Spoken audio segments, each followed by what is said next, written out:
Evening was falling. My small house was drowning in darkness. Only an old lamp was leaving its faint light on the wall.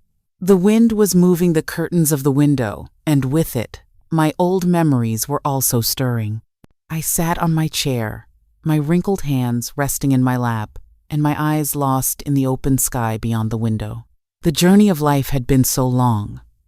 Nights of pain, mornings of hope, and countless days of hardship. I feel that if I do not tell my story, all these memories will be buried under the dust of time. And I want that my story should not die inside me. Today I am telling myself my own past, my story that began with pain and was written with courage. Childhood, that time which for others is full of happiness, but for me, it was only a chain of labor. We lived in a village, a small house where during the rainy season the roof leaked and in winter the cold crept inside. Every morning my sleep broke with the crow of the rooster. Mother would call, "Come, we have to fetch water." I would pick up the pot and walk barefoot on the muddy path. The walk to the pond was long. Feet would crack. Sometimes the sun burned my head. Sometimes I slipped in the mud, but there was no permission to stop. I used to feel that this was life, to break yourself for the sake of others. I had only heard the name of school. Sometimes I saw some children of the village carrying books in their hands, going to school. Their faces shone with a special light. I used to watch them quietly and think, if only I could also go to school. I wanted to read, to write, to put my own dreams on paper. But my mother used to say, "What will girls do with studies? After marriage, their home will be with their husband." I used to remain silent. I swallowed my desire in my heart, but that hidden wish always kept beating inside. For girls like us, even dreaming was not considered respectable. Youth came, and with it, the burden of society became heavier. My feet were not even ready to walk on my own path when my family decided there will be marriage. Father said, "A proposal has come. The boy is poor, but honest." I said nothing. In those times, girls had no right to say yes or no. Whatever the family decided, that was the ultimate truth. I silently walked with my fate. I remember my wedding day. A small pavilion was made. Rangoli was drawn in the mud. People were singing and dancing. The drum was playing. I was stepping from the courtyard of my parents' house into a new life.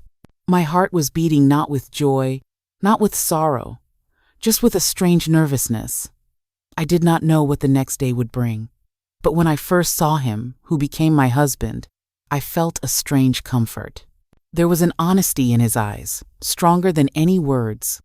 Your grandfather, he was a very simple man. He was poor, but pure at heart. His house was small, walls of mud, living under a thatched roof. But I felt, this is my home, my own. I cooked bread, washed utensils, washed clothes, and when he returned from labor, I would forget my fatigue seeing him. We had no money, but we had love for each other. Sometimes, if there were 2 pieces of bread, we shared. Sometimes, if there was only 1, he would secretly feed me and say, "You worked more. You eat." At that moment, I felt I was the richest woman in the world. Within a few years, happiness came into my lap. My first child was born. His tiny feet, innocent face, and heavenly smile erased all my exhaustion. I worked all day, but his one smile made me forget every hardship. I thought, now everything will be fine. Poverty was still there, but so was hope. My house was small, but in that small house a new light had been lit. But life never walks on one road. Your grandfather's health slowly began to worsen. At first it was a mild fever. I thought, in a few days he will be fine. But the illness grew. I tried to get medicine, but where would money come from? I went to borrow, went to relatives' houses, but everyone turned their backs. They said, "We have our own expenses." At that time, I understood that no one helps the poor. I sat by him day and night, sometimes giving him water, sometimes wiping sweat with cloth. But all my tears and prayers could not bring him back. One night, his hand was in mine. Slowly, his breath stopped. I felt life slipping away in front of me. My heart broke. My soul wept. In that moment, my world was destroyed in an instant. Alone, with a small child in my arms. I cried. I screamed. But the silence of that night swallowed my cries. In that moment, I felt I had become nothing more than a walking corpse. But the child in my lap, his hunger woke me every morning. His innocent eyes asked me for bread. At that time, I understood life would not pass by shedding tears. Now I had to fight. I began sewing clothes, washing dishes in people's houses, sometimes selling vegetables in the market. I worked all day, fell with fatigue at night, but rose again in the morning. Every day was a battle, but I was fighting for the smile of my child. For me, he was my only strength. Time was passing. I worked day and night for my child. Sometimes I stitched clothes, sometimes worked in someone's fields, sometimes carried mud with village women. Every corner of my house was filled with exhaustion. But in my heart, there was only one strength, my child. I wanted that his life should not be like mine. I dreamed that my son would go to school, study, and become a big man. I never asked anything for myself, but for him I prayed every day. But when is life easy? When my son grew a little, he insisted on going to school. I too made up my mind, even if I cut my own feet off, I would send him to school. I worked day and night to save some money. But when I took him to school, the teacher said, "There will be a fee. Books will be needed." I had nothing. I was counting the money I earned washing dishes at night when I realized life had brought another battle. I mortgaged my only ornament, my earring. With that money, I started his schooling. That day, I felt I had opened a door for my child. But the villagers always taunted. They said, "A widow is sending her child to school. Tomorrow when he grows up, what will he feed you? This is not for people like you." I remained silent. I had understood people never see your struggle, only point at your weakness. I swallowed my tears and worked even harder. But the poison people poured into me, that same poison made me stronger inside. I still remember once my own relatives threatened to throw me out of the house. They said, "You are a lone woman. There is no place for you here. Why should we bear the burden of your child?" That day, for the first time, I realized not only strangers, but sometimes even your own betray you. I held my little child's hand and walked out of the house in the darkness of the night. I did not know where the night would pass, where the day would rise. But that night I did not break. That night I took an oath I will never depend on anyone again. I will stand my life on my own strength. That was the turning point of my life. From then, I stopped crying. I had understood that the world will only taunt, but I must show victory. I worked day and night, sometimes sweating blood in the fields, sometimes laboring in the cities. My son went to school, and behind him I shed my blood.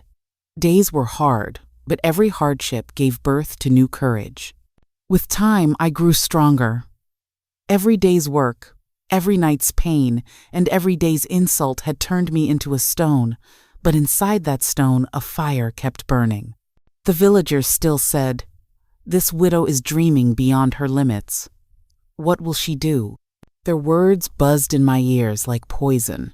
But now I stood, even after burning in that poison. I used to think, one day will come when I will answer everyone. And that day came. Once my relatives, who had once thrown me out of their house, came before me. Their son's wedding was there. They had not come to invite me, but I was passing by doing my work. They saw me and taunted. "Still alive? How are you surviving till now? You should have died without a man." Every word of theirs pierced my heart like a knife. I listened silently, but inside, a voice rose enough. No more. I lifted my head, looked into their eyes and said, "When you threw me out of your house, I was craving for one bread. But today, I stand on my own feet. You betrayed me, thought me weak, but I am alive, strong. You had made me fall, but I fell and stood up, and now I will never fall." At that moment, the pride on their faces turned into dust. People became silent. That day, I felt I had taken my revenge. But my real revenge was still left. My real revenge was to fulfill my child's dream. I kept working day and night, kept saving money for his studies. Many times it felt I would lose. Sometimes the money finished. Sometimes people insulted. Sometimes courage broke. But I never learned to stop. Every day, I remembered the day I was thrown out of the house. The day people said, "You will achieve nothing." That alone became fire for me. My son grew. He gave exams. I used to hold his books in my hands at night and think these pages of paper are my true revenge. And one day, that day came, when my son passed his exams. And not just passed, but became the first boy of the village to go to the city for studies. When his picture was printed in the newspaper, the whole village was watching.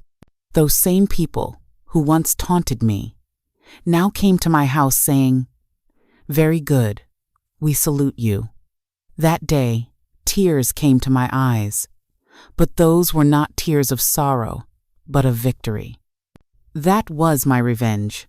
I showed the world that a woman, a mother, even a widow can make her place. That day was the climax of my life. I understood. Revenge is not only by blood, revenge is by your victory. I showed the world that the woman they tried to insult and break, that very woman became a new example on her own strength. I made 3 to pate.